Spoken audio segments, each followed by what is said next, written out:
Nerd or not. Hi, I'm Disney. And I'm 21st Century Fox. Fusion Ha! Now we are... Still just Disney. I own everything.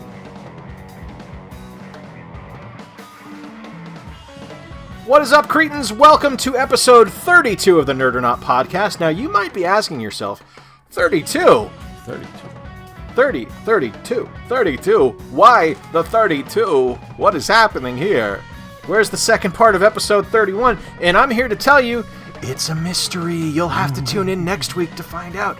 It's the ghost of Christmas future coming to say hello. You know the show. We give our opinions on a range of topics, everything and anything under the bright nerd sun, all while promoting fellowship, conversation, and humor every chance we can. And sometimes we even make inappropriate incest jokes. And that really upsets the sponsors. But guess what? We don't have any. We are, of course, the Cretins Guild. I am Jay. This is Bob. Corey is stuck somewhere in the television mines, working to try to find the key to Lothlorien or something like that, and work his way out of the Chicago snow.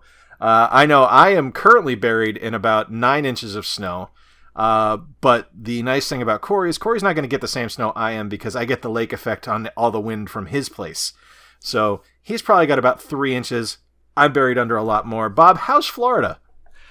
It is a freezing 65 today. Oh man, that sounds nice. Yeah, it was strange. The other day I go to work and it's about, I'd say, 66 at 3 o'clock in the morning. I get out of work at 1 o'clock and it had dropped to about 50. Wow. Yeah, that only happens about once a year down here, but I'm not going to brag too much about it. I love the cold down here because I don't have to shovel my car out of its parking spot. Sure. Yeah, I did have to do that today. But luckily I do own an electric snow shovel and that makes it nice. So it just kind of just gets all the snow out of there. It's really lovely. Yeah, so it's cold here in Michigan, but it's wonderful, and I'm going to have a white Christmas this year, which I haven't had since I've moved up here, so I'm really looking forward to it. Corey, like I said, is not here, but that's okay, because we're just going to rock through it, because there's some big news happening in the geek spectrum, guys, and we got to talk about it.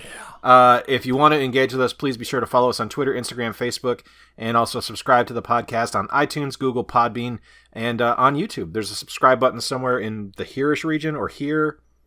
It's somewhere here. You'll find a subscribe button. I think it's over. No. Yeah. So, what he said. By the time you listen to this, The Last Jedi will have hit. And I am not going to be able to see it probably until Christmas Day because we are choosing to go see a movie on Christmas Day, and that's going to be Last Jedi. But for right now, it's a 152-minute movie. It's directed by Rian Johnson. George Lucas said it's wonderful, which I'm pretty excited about because he was kind of critical about the first one. Really? He thought they kind of were a little bit derivative. They didn't do anything new, which I can see because it's pretty much A New Hope / Knights of the Old Republic squished together. But this one is apparently, he said, this is really innovative and there's some really amazing stuff that happens in it. 95% of top critics on Rotten Tomato are calling it fresh. Some people do question the algorithm. Same thing that happened with Justice League, where it all of a sudden was certified rotten, but people were saying, hey, but I gave it a B. Why is this calling it rotten? IMDb, as of this recording, has it about a 8.5 out of 10, which is pretty fantastic. Metacritic's got it an 85 out of 100. So it sounds like it's a solid B, which that's pretty good. That's pretty damn good. New York Times, I apologize to the critic from New York Times. Manola Dargis said the story is a tangle, but its complications are mitigated. When I put that on the rundown, I had a feeling you'd have a hard time with that, and I really do apologize. Oh, it's okay. He says the story is a bit tangled, but its complications are mitigated by Mr. Johnson's quick pace and the appealing performers. And others are saying it's an homage that isn't repetitive, it's being its own thing, and it's the most moving Star Wars and also the funniest. And of course, what the fuck is a porg? That's mine. Okay. Because I still do not know what the hell a porg is. They were not. They were not in the last movie. They were not. No, they're space penguins. Okay. Like not a joke. They're like space penguins. So from what I understand, the idea of the porgs, the island that they film Luke's scenes on, is off the coast of Ireland, and there are birds that roost there. And Ryan Johnson just fell in love with the birds, and he's like, let's just toss them in the movie. Let's make our own version of these birds and toss them in there, and that's what the porgs are. So and I could they're be not wrong. like modern day Ewoks, then, right? I don't know. I haven't seen the film yet. They might be. They could lead the rebellion and kill a bunch of stormtroopers and then play the xylophone on their helmets. I have no idea. But that I don't know if that's going to happen or not. Yep. So some other cool things that are kind of starting to come out from behind the scenes of this movie as it's getting closer. Oh, the microwave is beeping upstairs. I apologize. Apparently, so as we all know, Carrie Fisher passed away, and one of Carrie Fisher's signature, I'm going to say, accomplices in the latter part of her life was her French bulldog. And Ryan Johnson actually made a spaced version of her dog and put him at the bar in one of the scenes, and someone caught a glimpse of it in one of the trailers and said, "Hey, is this Carrie's dog?" And he's like, "Oh my God, someone saw it. Yes, that's our version of Carrie's dog." That is adorable. I love that. Yeah, so that's really awesome. It's still, heartbreaking that Carrie passed away, but it's awesome that they're still kind of carrying her torch for good old Carrie Fisher. God rest you, our general. So moving on to the next bit of news, and this is one that's kind of got me kind of going, is the new Ready Player One trailer. I watched it. So I've read the book, and I liked part of it. I will say I liked the majority of the book, actually. I thought the last 4 chapters were really lazy. It went from a really compelling kind of interesting. Yeah, you're not going to see her; she's over there. For those who curious who I'm talking about, my dog Tessie is somewhere down here just clacking around because I haven't trimmed her nails in a couple of weeks. But I really liked the book up until like the last 4 chapters, when it went from this like really engaging book full of conflict, and it was something that you weren't expecting there to be a happy ending, and it just really felt like the author got bored and just like, okay, let's tie this into like the nicest, neatest bow possible and close this book out where there's no conflict at the end and everyone goes home happy. It's like, man, that's not what I expected here. Like, it just kind of like, Okay. So it's a very simple story then.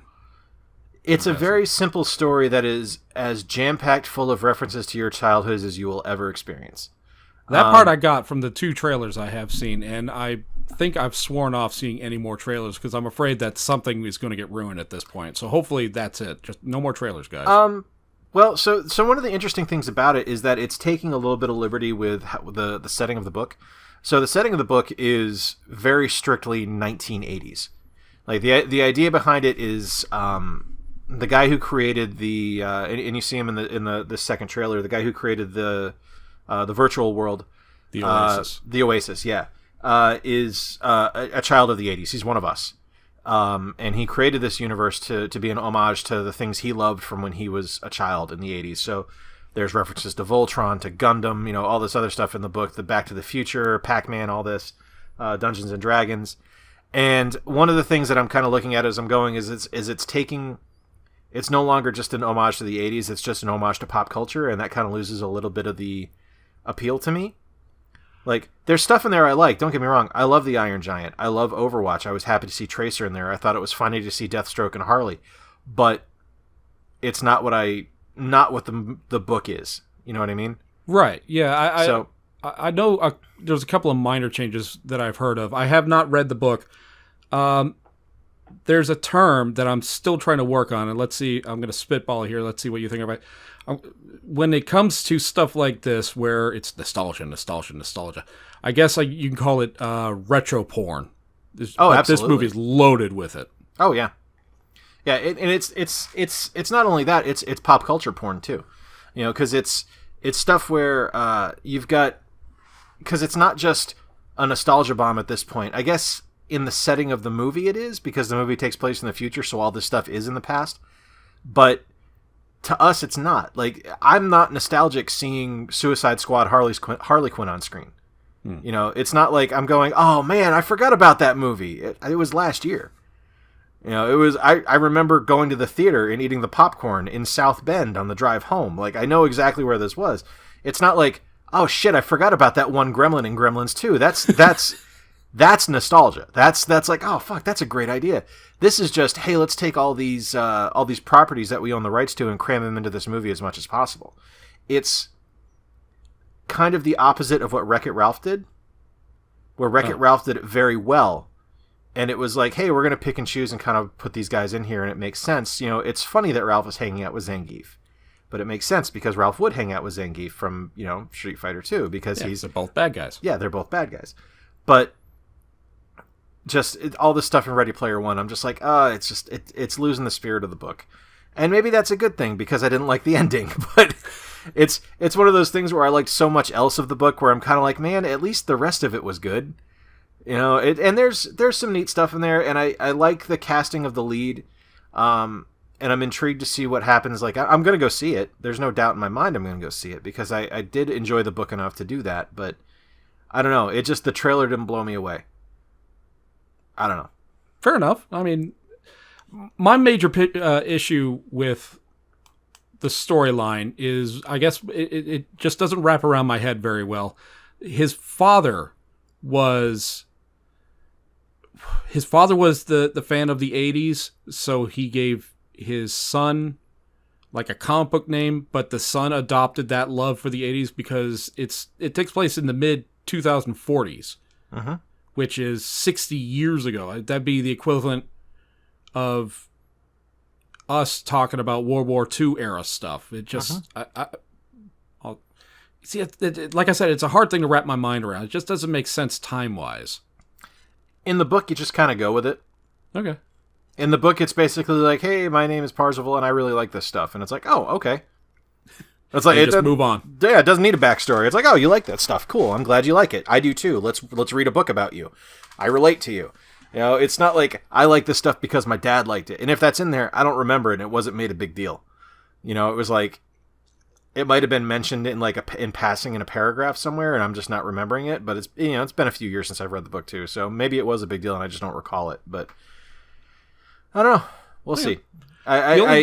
It's Spielberg, so you know, I hate to say it at this rate, it's hit or miss. You know, it's yeah. He's still the greatest of all time, but you know, Babe Ruth was the greatest of all time at one point too. And at the end of his career, he's playing for when Boston he was batting Braves. for the Boston Braves, he wasn't exactly the number one draft pick. Yeah. So we'll see. I'm hoping for the best. I'm anticipating the worst.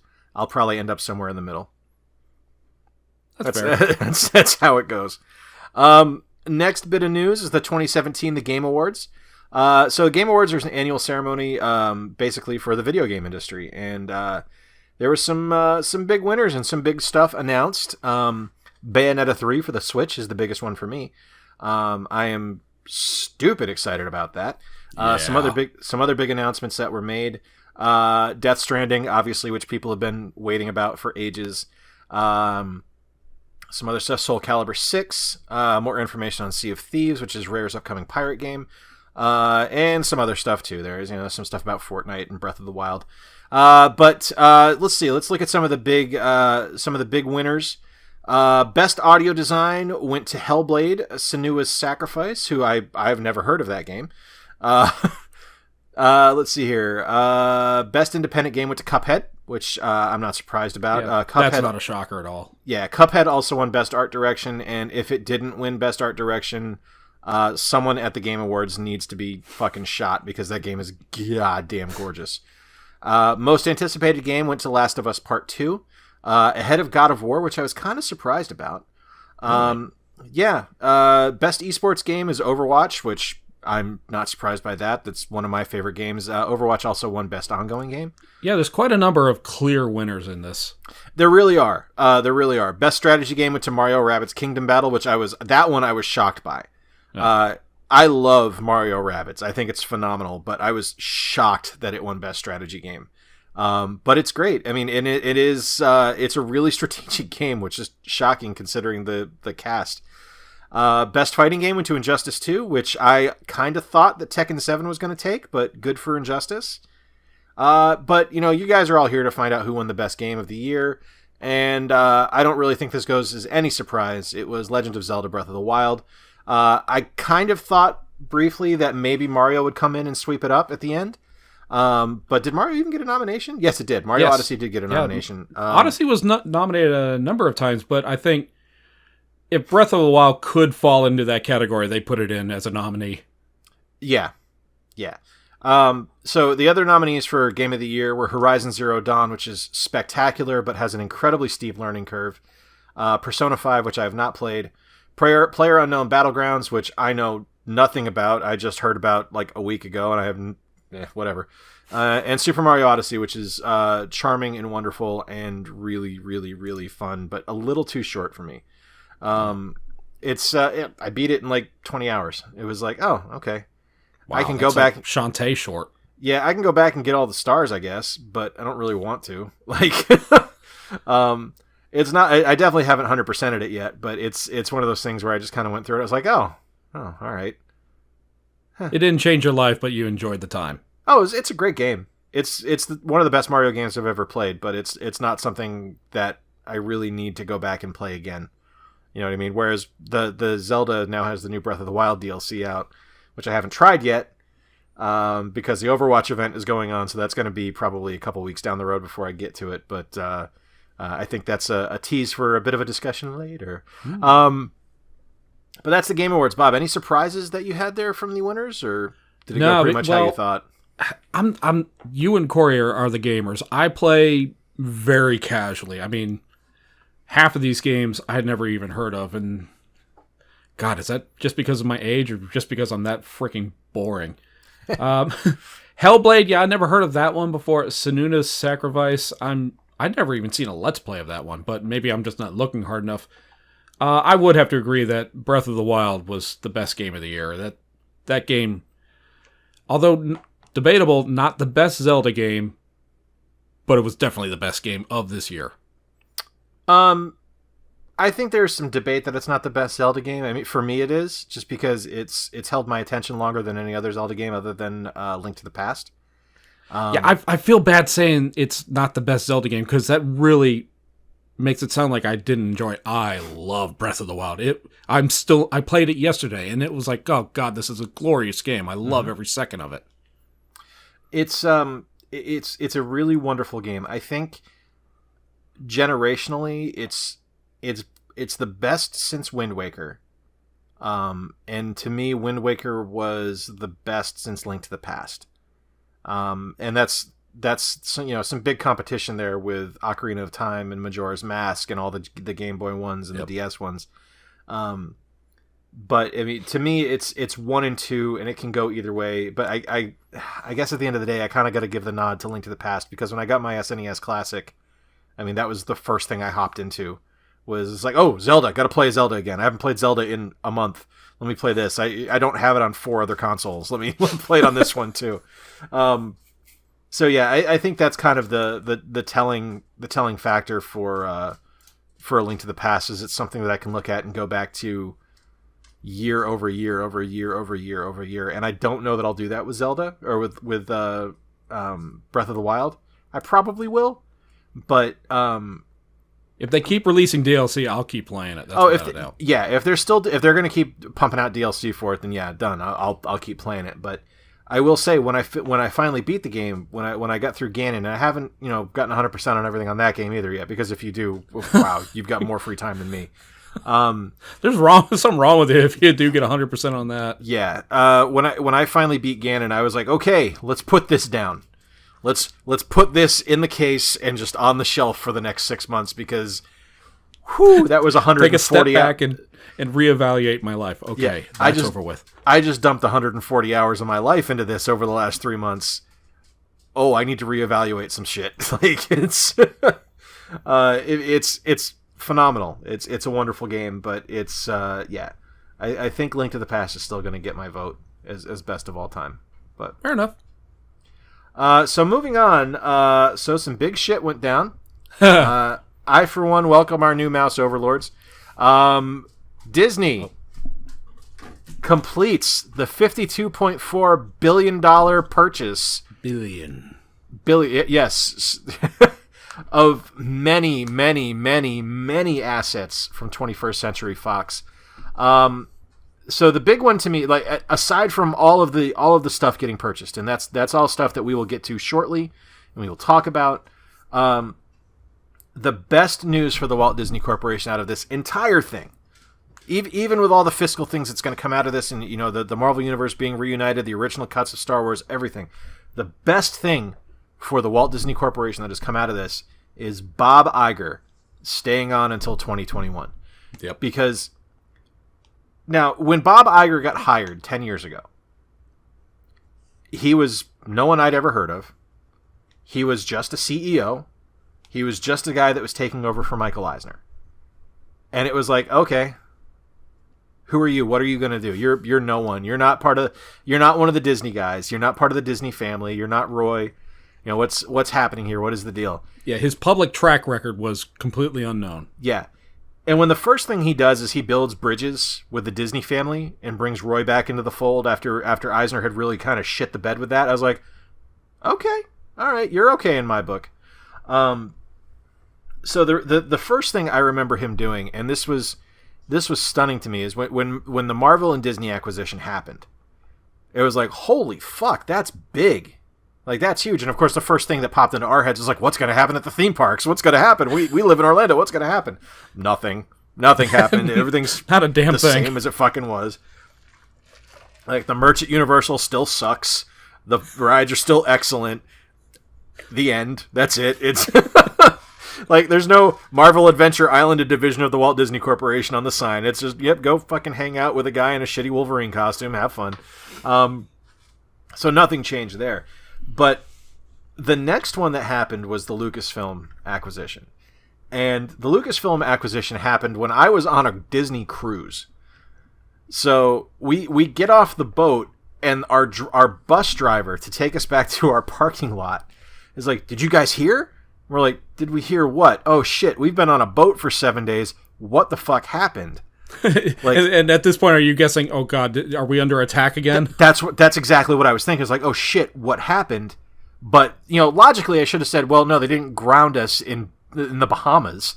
They didn't make us stay in the Bahamas when this happened. And he's like, Disney bought Star Wars, and I was like, the fuck they did? You shut your ass up. There's no way that happened.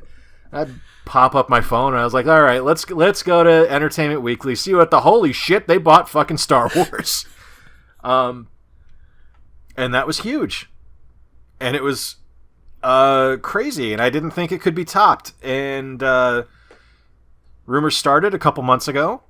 Hey, Disney's looking to purchase 21st Century Fox. The fuck they are. There's no fucking way the Murdochs are going to sell. There's no, shut up. Disney now owns 21st Century Fox. Disney has more money than God. Well, not anymore. They just spent $52 billion. They're going to be making money now. Well, yeah. You know what? They spent $52.4 billion on this acquisition. They probably made back a good 80 or 90 billion just on stock alone. It's like they spent this money, but they made a profit somehow. I guarantee it, because Disney is smart. So let's go over some of the IP that Disney now gleefully owns. But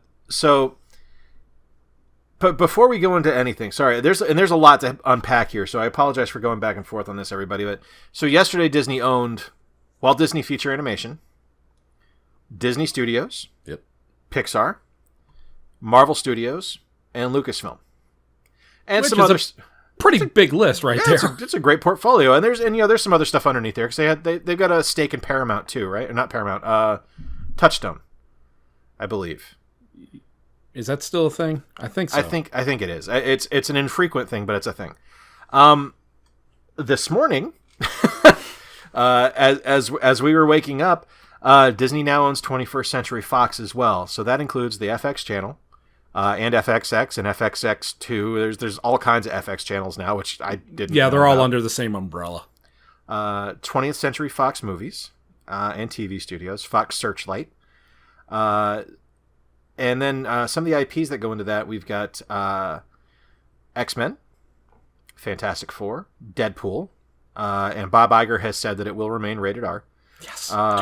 Perfect move, Bob. Yep. Planet of the Apes, Avatar, and The Simpsons, amongst others, because they now own Modern Family outright, which is a huge deal because I did not realize that was a Fox show, and that's kind of stunning to me, is how big of a deal that has been for the Disney Corporation over the last 8 years. They own The Orville. Oh God. They own Family Guy. Wait, do they? They own. I thought Seth owned Family Guy. Does he? I don't know. We'll have to research that one. I thought that was a 20th Century Fox property. That it could be. So if it is, Disney now owns Family Guy, and that's crazy to me that we could have a walk around Peter Griffin at Hollywood Studios one day. If he can go around and just fight another guy in a chicken costume, that would be incredible. Especially like at Epcot. Oh God. It'll never happen, folks, but it would be amazing if it did. But yeah, so there's a lot of stuff now that Disney now has their hands on. Some things it does not include, however, they don't own the Fox network itself, just all the stuff that airs on it. And that is an important distinction to make, because legally they cannot own the Fox network. So the Murdoch Trust will still own that.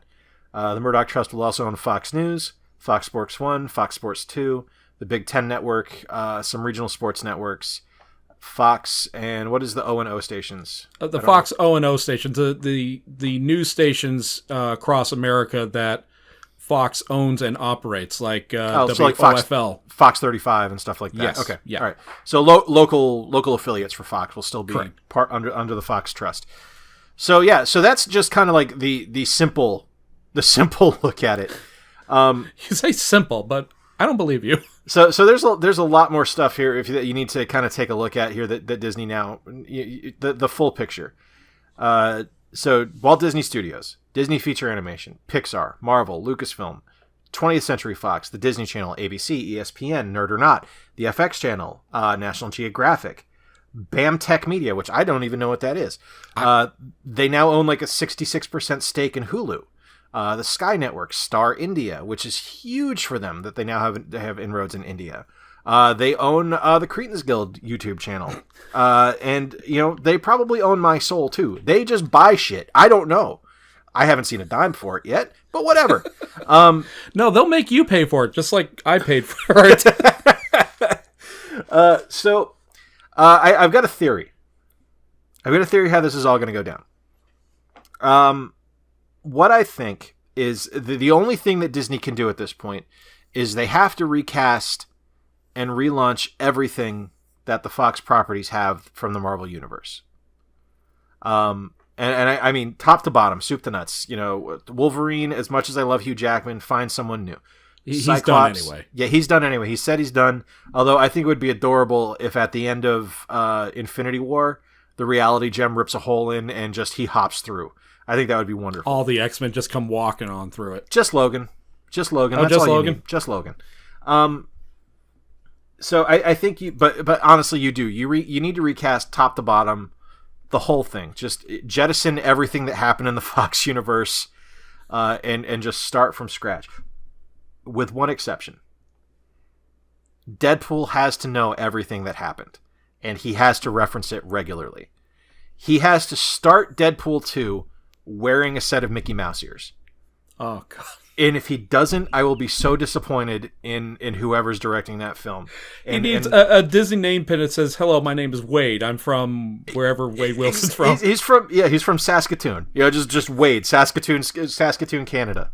I don't care if we just get, if they wait until the post credits of Deadpool 2 and it's just him working at various places around the theme parks, like him hanging out with Off Kilter in Epcot during, in Canada, enjoying a Dole Whip at Magic Kingdom, sucking down a Dole Whip. He's standing up for Abraham Lincoln in Hall of Presidents. It's just stuff like that. There has to be some kind of acknowledgement, and he has to reference it. Like, I want him to say to Captain America, "Well, you remember when we were owned by Fox? Now Disney bought us."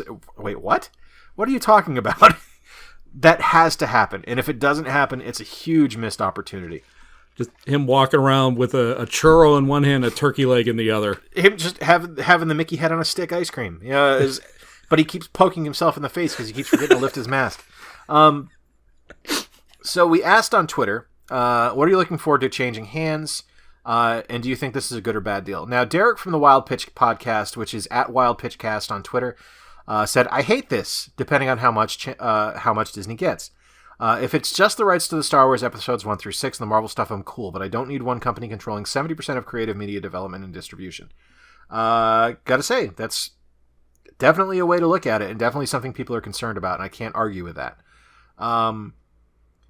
The fact that Disney now owns a 60% stake in Hulu means that we're going to have a lot of channels scrambling to find their own streaming service, because they're not going to want to pay Disney money to host their stuff. And I think you just saw the launch of the Disney streaming service that they've been talking about for a couple of years now. I think that will be relaunched in 2 years when everyone's contracts with Hulu are up, and it will just be Disney streaming, and that's it. Yeah, that was my question. Since Disney owns the majority stake in Hulu, do they sell it? Do they change that into the Disney streaming, or do they close Hulu down? Well, if they're smart, the infrastructure's already there. They just change that into Disney streaming. They rebrand and go on. Yeah. It's Hulu has proven that they work. It's a solid platform. The Hulu originals are good. You keep the Hulu originals. You move that on, and you fuck the other companies. They got to find their own way. Let them go to Netflix if they want. Yeah, exactly. They can go to Netflix. There's going to be a big hole there when Disney leaves all their stuff or moves all their stuff off of Netflix. Excuse me. But yeah, so that's it. I mean, I'm right there with Derek. I think that is definitely a problem. I think there's a lot of opportunity for problems with this, because I think Disney is inherently a good company, but Disney is also a company, and they're in the business of making money. And if they see an opportunity to draw blood and claim victory and own something, they're going to take it, and that's what we saw with this 21st Century Fox acquisition. Now, which Bob, is funny because in the 80s, Disney was almost underwent a hostile takeover, and they I think it's called not blackmail, greenmail, where they greenmailed the guy who was trying to take them over, where he bought up a majority of Disney stock and they bought it back at a higher price. So they staved off the hostile takeover that way. And man, it's funny that they went from that to like the biggest company on the planet now. Yeah, it's crazy to think what it could mean and what it could bring in. And I'm curious how long this has been happening, like how long this has been in the works. That's the other thing, because these things do not happen in a week, 2 weeks, or even 6 months. They take a year or two to finalize. Well, I'm curious if this is something that they started talking about, because they invested a lot of money into Pandora. With Animal Kingdom, and I'm wondering if that was kind of the first seeds planted. It reminds me of when Star Tours opened at Hollywood Studios, back then, Disney MGM Studios. It was just a partnership. It was a good handshake partnership deal that Lucas was big fan of Disney. They were a big fan of Lucas. Like, all right, let's do this joint project together. Yeah, same thing with the Muppets. Yeah, it was that thing where that one's a little bit different because Jim had every intention of selling the Muppet Studios to Walt Disney Studios, and just working in the Disney framework before he passed away. Mm-hmm. But yeah, I mean that's the same thing. It was like, hey, let's get this going, and that's where Eisner was at his strongest, was those handshake deals that led to bigger things down the road. But I think we, even as good as Eisner was at that, and despite his colossal fuck ups at times, Iger is just proving to be 15 steps ahead of everyone in this chess game he's playing. We're all playing, the chess that we have, and he's playing that crazy Star Wars or Star Trek chess that's 4-dimensional with 4 different boards on it. And he's looking like 15 moves ahead while we're only managing 3. Yeah, exactly. And I'm just like, I'm a castle. Yeah. I don't know. Is there anything in particular that you're looking forward to happening with this, Bob? Right now, with the Disney track record ever since Iger took over has been pretty damn good. I mean, how many failures have they had in the last? How long has he been on this for? Like 15 years now. It feels like. I think it's like 8 to 10 years he's been in charge. Oh, really? Okay. Yeah. Well, in that time span, has there been any major significant failures? I cannot think of a single one. So I'm thinking this is a very good thing until Iger steps down. Let's see what happens after that. That's the big question. Yeah, I mean, you know, from a geek perspective, I'm super excited about the fact that the Marvel characters are coming home. I am a huge fan of the Fantastic Four, and I desperately want their comics to be published again. You know, I would love to read a Fantastic Four comic again. It hasn't been published for like 2.5 years now. Yeah. So that's a real shitty thing that Marvel did. Just because they didn't have the movie rights to it. Yep. And that's a different side of the story where it's and this kind of goes to what Derek said. You know, they're controlling so much creative output now. You know, are they going to be assholes like this? Like, here's an example. Like just thinking about this, the Simpsons comics are published by Bongo. What happens there? Are they going to force them to close down and put them under the Marvel banner? Are they going to try to buy Bongo Comics now and put them, you know, so the Simpsons comics are owned fully by the Walt Disney Corporation? Like, it's just... You'll have to tell me about Bongo. As far as I know, the only thing Bongo does are the Simpsons comics. It might even be a Simpsons property. I don't know. Oh. But it's just one of those things where it's like, you know, it's all these little dominoes that need to fall. You know, because like when Marvel bought, or when Disney bought Lucasfilm, it was, no, we're not, they can stay with, the comics will stay with Dark Horse. The Dark Horse comics matter. No. Published by Marvel. So I don't know. I mean, there's a lot of cascading ripples to be felt with this. You know, everyone keeps asking what's going to happen to the Simpsons universe in Universal Studios. They're going to make a few jokes about it. I can tell you what's going to happen on the Simpsons universe. There's going to be a couch gag. Everyone's going to chuckle. Bart's going to write something on the board. Everyone's going to chuckle. And fuck all is going to happen at Universal Studios. Life will carry on. Because if there's one thing we have learned, Disney likes making Comcast money. They have no problem taking that check every month from the good folks at Comcast and saying, yes, thank you for those licensing rights. We appreciate that. Well, you'd have to think that by the time this deal officially kicks in, if it takes 2 to 3 years to finalize, The Simpsons might be done by then. I don't know. We don't know. We don't know. So I think there's a chance that The Simpsons stick around just long enough for there to be something paid off in a season, just because I can see the producers over there saying this is too rich to pass up. There's too many good jokes here. Like I think I tweeted this morning where I really look forward to the couch gag where half of the family shows up in Universal merchandise and half shows up in Disney merchandise, and they all just kind of blink at each other. Like there's a standoff going on. Yeah, and they're just kind of like, and then Grandpa just dies or something. I don't know. It's just one of those things. It's funny if you think about it. The amount of Universal or Disney-owned or currently owned properties that are now on Universal theme park property. Obviously, there was Marvel, but now there's The Simpsons. But there's also been Men in Black, which is also created, or it started at Marvel, right? Yep, that was a Marvel comic. Yeah. God, it's like half that theme park's going to belong to Disney eventually. Yep. And I work for Comcast. Yeah, sorry. It's only a matter of time till Disney owns you too. Don't worry about it. In 3 years, it'll be Disney owns Warner Brothers and Comcast and everything. So maybe I get some passes out of that.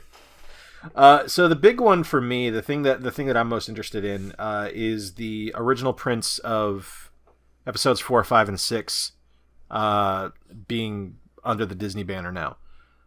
Because that was one of the problems when Disney bought Lucasfilm. The original prints for New Hope, Empire, and Jedi were owned by 20th Century Fox. Oh, I thought it was just New Hope. No, I think it was all three. Okay. Which is why we've never gotten a standard edition Blu-ray of the films released. It's only been the special edition or the Blu-ray remasters. So I'm hoping that means we're going to get a original vision of the Star Trek or the Star Wars universe, released. So we'll see. That's the one I'm most excited about. You know, there's obviously a plethora of other things that could happen. I look forward to the Alien Queen getting her rightful place as a Disney princess. I desperately want Mickey ears that are Marge Simpson blue hair, or just have Mickey ears with the giant beehive coming out of the top of them.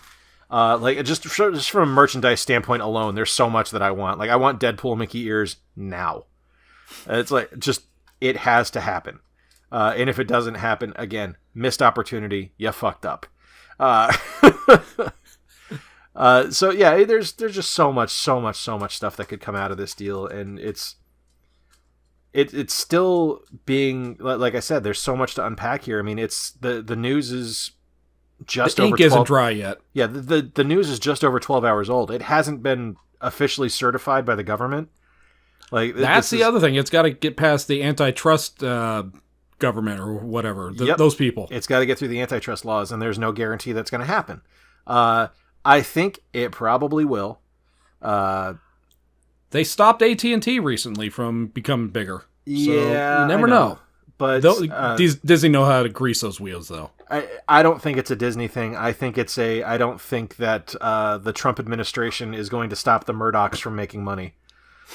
You know, I don't think that's true. I don't think that's going to happen. I think he's going to go, yeah, no, that's fine. That's huge. That's a huge deal. You do it. It's great. Yeah, I don't think this could be the most corrupt deal ever, and I'm fairly certain if Rupert Murdoch said, "You're going to bloody approve this, Donald," he'd be like, "You're right, I am." You know, that'd just be the end of it. That was very good. Thanks. But that's about it for there. I mean, there's a lot happening, but there's not a lot we know. So it's something where stay tuned. This will definitely be a topic again in the future. I guarantee it. Once we have a little more time to unpack it and we can start doing like fan casting like that, you know, once we have Corey on for an episode, I think we need to cast the X-Men and the Fantastic Four films that come back to Marvel. Ooh, and go from there. Yeah. I think that'd be fun. But that's going to take us to what you doing, Bob. I know you I hinted at this earlier. What are you up to right now? I have restarted. I started playing the new DLC for Breath of the Wild, and oh my god, is it good? There are a number of new outfits, not complete outfits, but like a couple of new coats and whatever. There are 4 new shrines.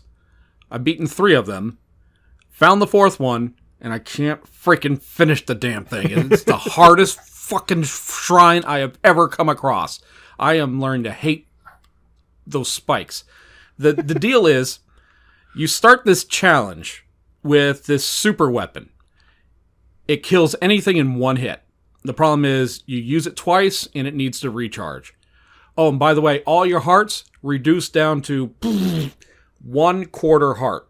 So you are a sneeze away from dying. Shit, that's not good. Yeah, you back into a rock, you're dead. Lightning strikes a mile away, you're dead. You die so easily during this challenge. So, the first 3, not much of a problem. You just, like, little puzzles, easy to figure out and everything. That 4th one, there's spikes swinging at you, they're coming up behind you, they're falling on you, you gotta dodge. Oh, God, I'm having PTSD over this. Try it. Let me know how many how many attempts it takes for you to get through this one shrine. You'll know that one shrine when you get there. Fair enough. Yeah. So I am currently back on the Overwatch train. The Winter Wonderland event is out, and there's some really good. There's a new game mode called Yeti Hunt, which is really fun. And I got to play that for the first time yesterday, and I won my first time on it. It was really cool. There's new skins, there's new animations. There's one where a character gets a present, and inside the present is a Boston Terrier puppy, and I about screamed when I saw it because I didn't know it was a thing. Oh my god. I was so excited. So yeah, that will be that character's animation for all time. I don't care. Even though it opens a Christmas present, that will be the character's animation in fucking May. I don't give a shit. You know, they did this last year, and I remember seeing some Let's Plays of it, and I was like, God, I want to play this game. This is so good, but I suck at first-person shooters. So you like to play with a controller, right? Yes, I'm terrible with the keyboard. So Overwatch is spectacular with a controller on the PC. As it should be. It is. So if you're interested, just saying, it's definitely possible. I play on the PS4. I've also got it on PC. Yeah, it's a game so nice I bought it twice. So yeah, it's wonderful, man. I'm having so much fun with it. It is my favorite game. It is the one I go back to. It is my comfort food. So whenever I need something to get my mind off of shit, it's Overwatch I go to, because it's just the characters are great. It is. It really is. But that's what I'm doing. And what Corey's doing is working. Sorry, Corey. Sometimes you gotta work on Christmas. Sometimes. Where there's a whip, there's a way. Where there's a whip. So okay, real quick, Star Trek talk. So I am watching Voyager. Ooh, okay. I am at the ass end of season 2. Harry Kim is still the worst. He does not improve. Neelix has somehow gotten to be not insufferable. Like, he's not the worst character on the show anymore. Like, it's just like, oh, it's Neelix. Okay. Wait, what? How did that happen? It's interesting because he's not as bad as I anticipated him being. And I don't know if it's just going numb to him or if he's actually growing. The first couple seasons with him, he's very cringeworthy, but he grows on you more like a family relative than he does a friend. Okay, that's fair. You have to like him because he's always there. Yeah. It's easier just to like him and move on with your life than it is to resent. Sure. But there's, I tweeted this earlier. It's a mess of a show. It's a hot mess of a show. Like, there's so much that they do wrong. But man, that thing's soul is pure Star Trek. Like, it is 100% the Roddenberry vision of what space travel would be. For all the good and ill that means. Like, there is just some shit where it's like, whoa, no, don't do that, don't make that mistake. But they steer into that shit. They're like, no, we're doing this. We're doing it. We're gonna make Tuvok hang out with children all episode. They're like, no, don't. Tuvok hates kids. Like, and he's a father too. Yeah, exactly. But I watched one today where it was Michael McKean as Fear, and him and Robert Picardo as the Doctor, just overacting their asses off at each other, and both their, Picardo in the most, yes, I am the Doctor, just completely stone-faced, and just, you can tell he's trying so hard not to break character.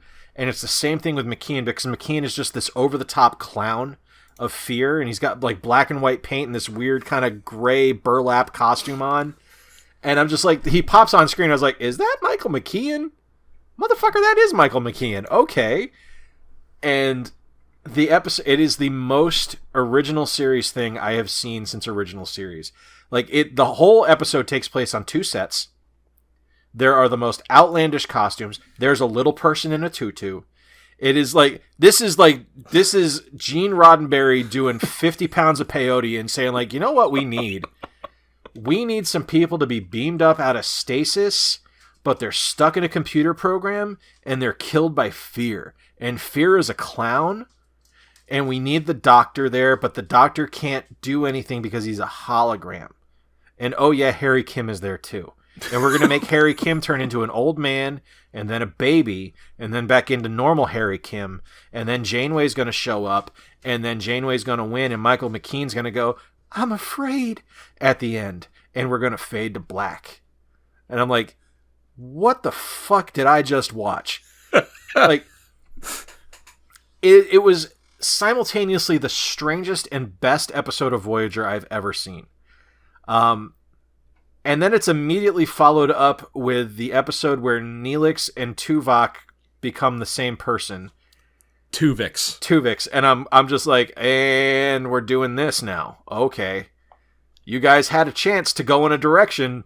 You had a chance to really make something special here after that last one. And you give me Tuvix. Yeah, I kind of like the concept of the episode 2, Vix, I hated the way that episode ended. I thought I haven't finished it yet. So okay, no spoilers. But okay, all right. Yeah, it's just one of those things where I was like, okay, the idea here is really solid. This is shitty execution. Like, this is just awful.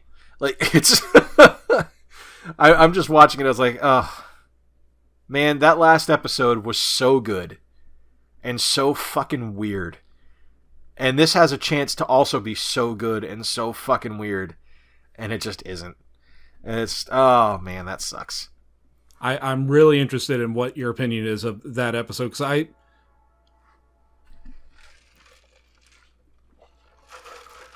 Oh, is that a train in your in the background? I thought it was your cell phone or something. That's funny. No, that's the train going by about 500 feet that way. So pushing through the snow. Yep, more or less. I've never seen a train go through snow before. That's a Florida boy talking. It's loud. Fair enough. It's very loud. Well, it's especially loud right now because we don't have any foliage behind us to block the sound. So it just comes straight from the tracks to here. So yeah, it's very loud. Yeah. But it's neat seeing them go through snow because they've got the cattle catcher on the front. Right. So it hits the snow and just poof, it just blows up. It's really awesome. It's like just watching, like exploding snow all over the place. Well, it's like seeing waves hit around a like a jetty in the ocean, and they hit like where a lighthouse is. You just see them like poof, blow up, and you've got that mist up in the air. It's basically that. So. Oh man, I wonder if that's gonna be scary if you're a conductor. We're on Train Talk, by the way. Yeah, welcome to Train Talk with the Cretans Guild.